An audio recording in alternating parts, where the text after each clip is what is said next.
അടങ്ങിയിരിക്കെ. കള്ളസിദ്ധൻ, കള്ളസിദ്ധൻ, കള്ളസിദ്ധ,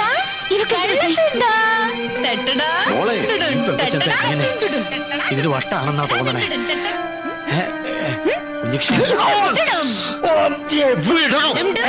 മോളെ അച്ഛാ, എന്താ മോളെ ഇത്? പോടാച്ചാ. ഇതെന്താ ശിവശങ്കരനായരെ? സന്തോഷത്തിന്റെ ആധിക്യം കൊണ്ട് എന്താ വിളിക്കേണ്ടത് അറിയില്ല. അയ്യോ, സന്തോഷം കൊണ്ട് ആരെങ്കിലും സ്വന്തം അച്ഛനോട് പോടാന്ന് പറയുന്നു. നോക്കി നിൽക്കാ, താലി എടുത്തു കൊടുക്ക്. കുഞ്ഞീഷ താലി കെട്ട്. കുഞ്ഞിഷ്ണേട്ടാ, കുഞ്ഞിഷ്ണേട്ടൻ ഇന്ന് കുളിച്ചോ? കുളിച്ചല്ലോ. കണ്ടാ തോന്നൂല. ഓ, ഞാൻ ഒരുപാട് നേരം കുളിച്ചതാ. എന്നാലും ശരിയായില്ല, ഞാൻ കുളിപ്പിച്ചു തരാം. മോളെ, ഞാൻ കുളിപ്പിച്ചു മോളെ, അരുത് മോളെ. അയ്യോ മോളെ, എന്താ? അത് മോളെ, അയ്യോ ഇതൊക്കെ.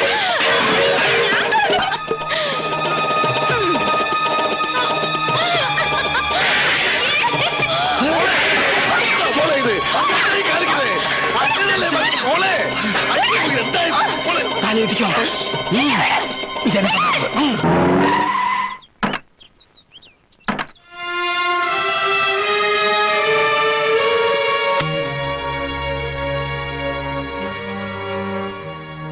കുഴപ്പമൊന്നുമില്ലല്ലോ. കഷ്ടായി, തലയോട്ടി പിളർന്നില്ല.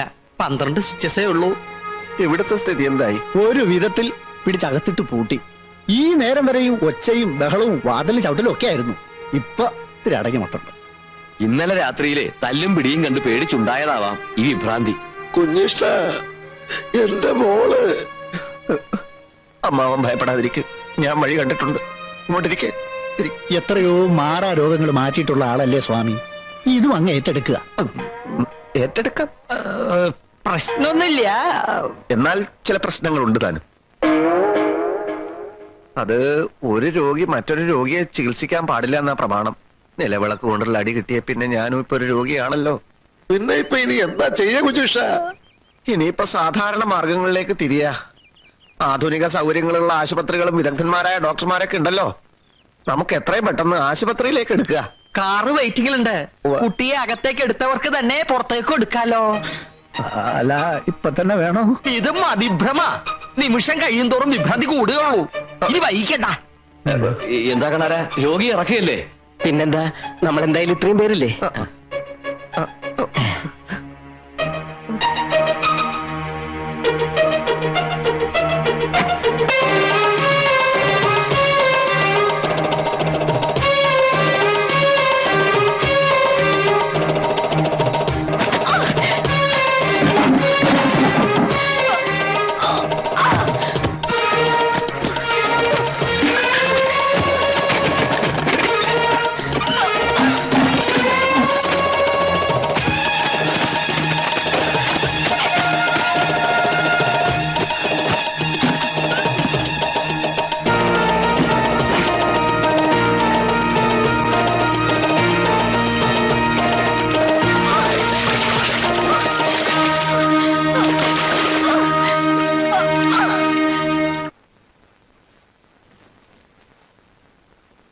അമ്മാവൻ അറിയോ, ചില സൂക്കേടിന് മുന്നിൽ ദേവഗന്ധർവന്മാർ വരെ സ്തംഭിച്ചിട്ടുണ്ട്. വിശ്വാമിത്ര മഹർഷിക്ക് വയറ്റുവേദന വന്ന കഥ കേട്ടിട്ടില്ലേ അമ്മാവൻ? ഇല്ല. ഹേയ്, ഇതാ പറയണത് പുരാണങ്ങളൊക്കെ വായിക്കണമെന്ന്. തപശക്തി കൊണ്ട് ഈ 14 ലോകങ്ങളും തന്റെ കൈവെള്ളയിലിട്ട് അമ്മാനമാടിയ ആളാണല്ലോ മഹർഷി വിശ്വാമിത്രൻ. അങ്ങേർക്കൊരു കലശലായ വയറ്റുവേദന വന്നു. അപ്പൻഡിസൈറ്റസ് ആണോ എന്നൊരു സംശയം. 33 കോടി ദേവഗണങ്ങൾക്കും വേദന ശമിപ്പിക്കാനായില്ല. പിന്നെ ഇന്ദുമോടെ രോഗം ഭേദമാക്കാൻ സ്വാമി കുഞ്ഞികൃഷ്ണാനന്ദന് പറ്റാത്തതിൽ അത്ഭുതപ്പെടാനിരിക്കണു. അപ്പോ വിശ്വാമിത്രന്റെ വയറ്റുവേദനയോ? ഒടുവിൽ നാരദ മുനി ഒന്ന് മാറ്റി. ഇവിടെ പോയി നടക്കുവോ? ഇന്ദുമോളുടെ രോഗം മാറില്ലെന്നാണോ തിരുമേനി പറയണത്? മാറും, പക്ഷെ ഇവിടെ ഇങ്ങനെ വിളയാട് നടന്നാ മാറില്ല. ഏത് മാറാ രോഗവും മാറ്റുന്ന ഒരു നാടുണ്ടല്ലോ, അവിടെ കൊണ്ടുപോയാലേ രോഗം മാറുള്ളൂ. അതെവിടെയാ? അമേരിക്ക. അയ്യോ, മുറ്റത്തേക്ക് ഇറങ്ങാൻ വയ്യാത്ത അവളെ കൊണ്ട് എങ്ങനെ അമേരിക്കയിലേക്ക് പോവുക? പോണോന്നില്ല, മരുന്ന് ഇങ്ങോട്ട് വരുത്തിച്ചാ മതി. മാഡോസെലിൻ എന്നൊരു മരുന്നുണ്ട് അവിടെ. ഏത് ഭ്രാന്തും നിഷ്പ്രയാസം മാറും. എന്നാ എത്രയും പെട്ടെന്ന് നിങ്ങൾ വരുത്തിച്ചാലോ? വരുത്തിക്കാം, ഒരാളെ വിട്ടാ മതി. പക്ഷെ ചെലവെന്താവുന്ന അമ്മന്റെ വിചാരം? രൂപ 4-5 ലക്ഷം അയ്യോ വരില്ലേ? 5 ലക്ഷോ? ഉവ്വ് 3 കുപ്പി മരുന്നാ. 2 എണ്ണം കഴിക്കുമ്പോഴേക്കും രോഗം നിശേഷം മാറും. പിന്നെ എന്തിനാ 3ാമത്തേത് കഴിക്കണമെന്ന് ചോദിച്ചാ രോഗം പിന്നീട് ഒരിക്കലും വരാണ്ടിരിക്കാനാ. രൂപ 75,000 ആ ഒരു കുപ്പിക്ക് വില. 75 ഗുണം 3 സമം എത്രയാ? 225. മരുന്നിന് തന്നെ വന്നേക്കണു 2.25 ലക്ഷം. പിന്നൊരു കമ്പൗണ്ടറെ 3 തവണ അമേരിക്കയിൽ അയച്ച് മരുന്ന് കൊണ്ടുവരാനുള്ള ചെലവാണ് ബാക്കി. എന്തിനാ 3 തവണ അയക്കുന്നത്? ഒരു തവണ പോയി 3 കുപ്പിയും വാങ്ങി വന്നാ പോരെ? പോരാ, ഇന്ത്യൻ കാലാവസ്ഥയിൽ ആ മരുന്ന് സൂക്ഷിക്കാൻ പറ്റില്ല, ഫലം പോകും. അപ്പപ്പ പോയി അപ്പപ്പ കൊണ്ടുവരണം. എന്ന് വെച്ചാ പോണ വിമാനത്തിൽ തന്നെ മരുന്നുമായി മടങ്ങി വരണമെന്നർത്ഥം. അതൊന്നും നടക്കില്ല തിരുമേനി. എവിടുന്ന് കിട്ടാൻ 5 ലക്ഷം? എങ്കിൽ മാറണ്ട, ഒരേ ഒരു മകളല്ലേ, ജീവിതകാലം മുഴുവൻ ഭ്രാന്തിയായിട്ട് ഇങ്ങനെ കഴിയട്ടെ. തിരുമേനി, കിഡ്നി വിറ്റ് കാശുണ്ടാക്കിയാണേലും സ്വന്തം മകളുടെ ജീവൻ രക്ഷിക്കുക. ഒരു അച്ഛനെ നിലയ്ക്ക് കിഡ്നിയാണോ മകളാണോ വലുത്? അഥവാ വല്ല പറമ്പും പണയം വെച്ച് കാശ് ഉണ്ടാക്കി തന്നെ വെക്കുക. മരുന്ന് ഫലം ചെയ്തില്ലെങ്കിലോ? ഹൈ, ഈ അമ്മാവനൊരു പൊങ്ങൻ തന്നെയാണേ. പത്രം വായിക്കാറില്ലേ? ഊട്ടിയിൽ കാക്കകളില്ല എന്ന് പറഞ്ഞ പോലെ ഈ മാഡോസിലും കണ്ടുപിടിച്ചതിന് ശേഷം അമേരിക്കയിൽ പ്രാന്തമാരില്ലാത്രേ. ഓങ്കാരനാഥാനു സന്താന സൗഭാഗ്യമേ ശങ്കരാഭരണമു എന്നല്ലേ പ്രമാണം. എന്ന് വെച്ചാ ആഭരണങ്ങൾ വിറ്റും സ്വന്തം സന്താനങ്ങളുടെ ജീവൻ രക്ഷിച്ച് സൗഭാഗ്യം കൊടുക്കുക എന്നാണ് തൈത്തിരീയോപനിഷത്തിൽ പറഞ്ഞിരിക്കുന്നത്. അമ്മാവാ, പിതൃധർമ്മം പാലിക്കുക, മകളെ രക്ഷിക്കുക.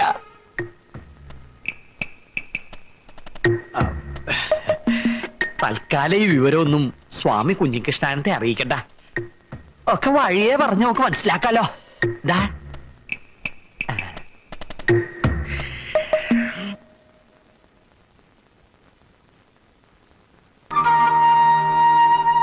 തിരുമേനില്ലേ? കാലത്തെ അമ്മാവനെങ്ങോട്ടാ പെട്ടിയൊക്കെ ആയിട്ട്? അല്ല, അതിപ്പോ കുഞ്ഞീഷ അറിയാണ്ടാവൂലല്ലോ. അല്ലെങ്കിലും കുഞ്ഞീഷ അറിയാണ്ടൊരു കാര്യം ചെയ്യണത് ശരിയല്ലല്ലോ. എത്രയും പെട്ടെന്ന് എന്റെ മോക്ക് സുഖാവണം. അമേരിക്കന്നോ ഇംഗ്ലണ്ടിൽ നിന്നോ എവിടെ നിന്നായാലും പെട്ടെന്ന് മരുന്ന് വരുത്തു തന്നെ. ഇത്തിരി ബന്ധപ്പെട്ടാണേലും തിരുമേനി പറഞ്ഞ പണം ഞാൻ കൃത്യമായിട്ട് കൊണ്ടുവന്നിട്ടുണ്ട്. തിരുമേനി പറഞ്ഞ പണം? 5 ലക്ഷേ. 2-3 തവണ വിമാനത്തില് അങ്ങനെ ഇങ്ങനെ വന്നു പോകേണ്ട കാര്യല്ലേ? ആള് വന്നല്ലോ. ദാ പണം. പണോ? ഈ പണത്തിന്റെ കാര്യമൊക്കെ അമ്മ വീട്ടിലോട്ട് പൊയ്ക്കോളൂ. രോഗികൾ വരാൻ സമയമായി ധൃതിണ്ടേ. രോഗികൾ വന്നോട്ടെ, നമുക്ക് മരുന്ന് എന്നത്തേക്ക് കിട്ടും തിരുമേനി? അതെ, ഞാൻ ആലോചിച്ച് നോക്കിയപ്പം പണമല്ലല്ലോ പ്രശ്നം, സൂക്കരഭേദമാകാന്നുള്ളല്ലേ. ഉവ്വ്, അതെനിക്ക് മനസ്സിലായി. അമ്മാവനൊരു കാര്യം ചെയ്യൂ, ഞങ്ങൾ അമേരിക്കയിലേക്കൊന്ന് ഫോൺ ചെയ്യട്ടെ. ഈ മരുന്ന് ഫാക്ടറിയിൽ എന്തോ സമരം ഉണ്ടെന്ന് കേട്ടിരുന്നു. സമരം തീരുമ്പോഴേക്കും ടിക്കറ്റ് എടുത്താൽ മതിയല്ലോ. പണം ഞാൻ വന്ന് വാങ്ങിച്ചോളാം. കുഞ്ഞീഷ, പയ്യന്തോറും എന്താ മോള്? ഇല്ല, ഉടനെ ഒരു തീരുമാനം ഉണ്ടാവും. അമ്മാവൻ പണം ഭദ്രമായി വീട്ടിൽ കൊണ്ട് വെക്കൂ. അത് മതിയോ? മതി, ഞാനല്ലേ പറയുന്നത്.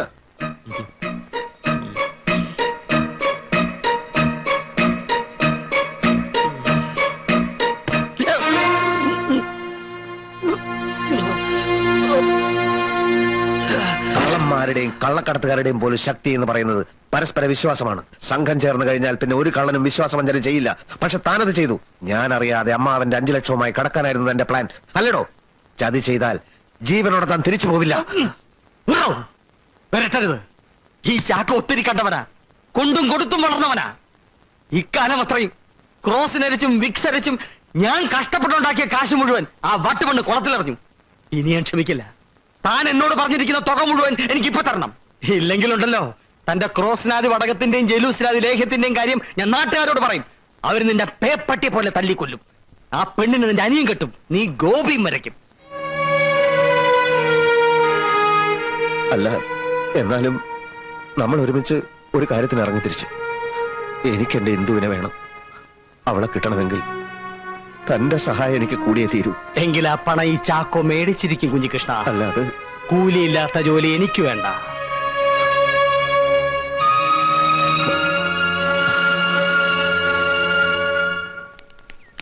ശിവശങ്കരേട്ടാ, ശിവശങ്കരേട്ടാ, അതെ, ദൈവം കൈവിട്ടിട്ടില്ല എന്ന് കൂട്ടിക്കൊള്ളൂ. ഇന്ന രോഗമെന്നില്ല, എത്ര പഴകിയ രോഗമെന്നില്ല, ഏത് രോഗവും മാറ്റുന്നൊരു സിദ്ധൻ പ്രത്യക്ഷപ്പെട്ടിരിക്കുന്നു. എവിടെ? കവലയിലെ ആൾത്തറയില് 1/2 മണിക്കൂർ ഇരുന്നതേ ഉള്ളൂ. അതിനുള്ളിൽ എന്തൊക്കെ മഹാത്ഭുതങ്ങൾ അങ്ങനെ അവിടെ കാട്ടിക്കൂട്ടിയേ. ഇവിടെ കണ്ണാട്ട അച്ഛനല്ലേ കാഴ്ച കിട്ടി. ചൊറി പിടിച്ച കുഞ്ഞിരാമനെ ഒന്ന് തൊട്ട് തലോടിയതേ ഉള്ളൂ. ചൊറിന്റെ അഡ്രസ്സേ ഇല്ല. ഇതൊക്കെ സത്യമാണോ? അതാ പറഞ്ഞത്, ദൈവം നമ്മളെ കൈവിട്ടിട്ടില്ല. അതെ, സിദ്ധ ഈ ഏരിയ തന്നെ ഇനി കുറെ ദിവസം ഉണ്ടാവുന്ന കേൾക്കണത്. ഒന്ന് ചെന്ന് കണ്ടേ സങ്കടം പറഞ്ഞോളൂ. എങ്കിൽ ഇപ്പൊ തന്നെ ഇറങ്ങാം. ശരി. ആ അമേരിക്കയിൽ മരുന്ന് ഫാക്ടറിയുടെ സമരം തീർന്നു.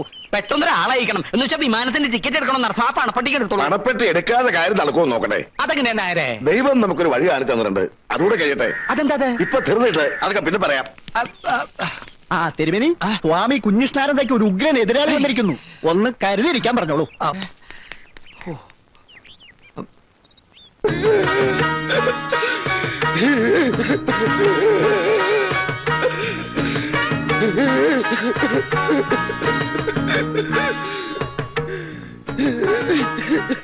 എഴുന്നേൽക്കൂ വത്സ, എഴുന്നേൽക്കൂ.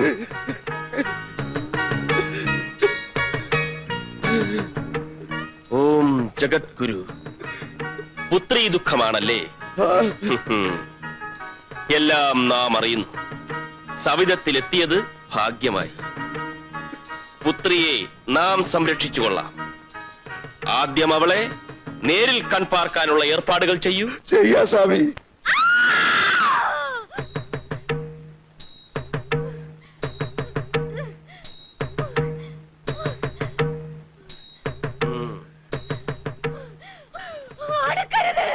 ഓം ജഗദ്ഗുരു.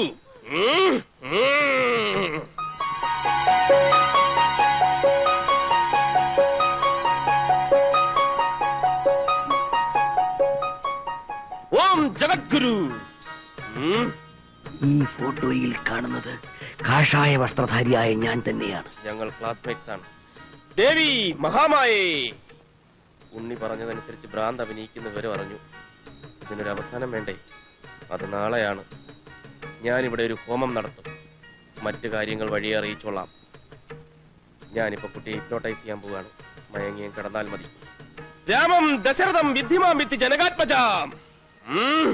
കുട്ടി ഉറങ്ങുകയാണ്. കുട്ടി ഉറങ്ങുകയാണ്. കുട്ടി ഉറങ്ങാൻ പോവുകയാണ്. കുട്ടി ഉറങ്ങാൻ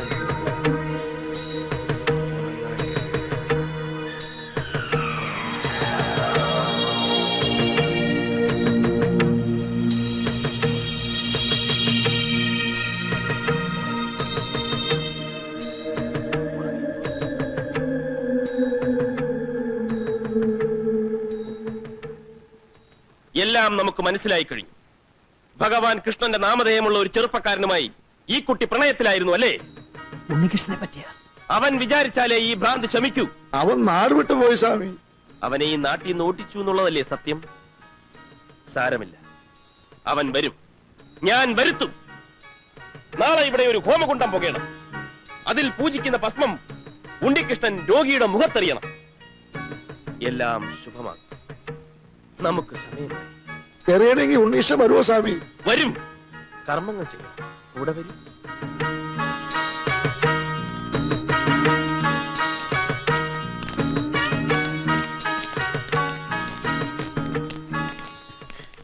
ഇതാണ് ഞങ്ങളുടെ ലോക്കൽ സ്വാമി, സ്വാമി കുഞ്ഞിഷ്ണാനന്ദ.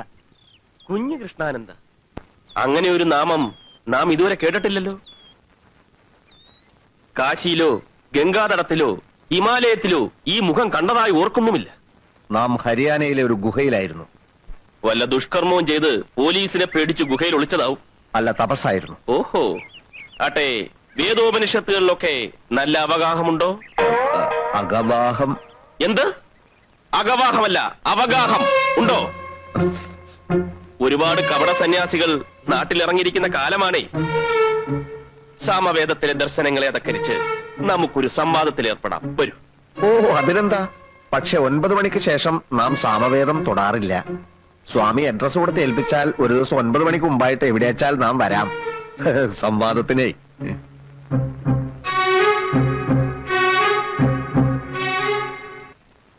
അച്ഛനൊന്ന് വിളിച്ചോ? വാ. നാട് വിട്ടു പോയ നീ തിരിച്ചു വന്ന് അറിഞ്ഞ് നമ്മുടെ ഒക്കെ പ്രിയപ്പെട്ട ഒരാള് നിന്നെ കാണാൻ വന്നിട്ടുണ്ട്. ആരാച്ചാ? പ്രിയപ്പെട്ട ആള് ഞാൻ മറവിന്ന് പുറത്തേക്ക് വരാം.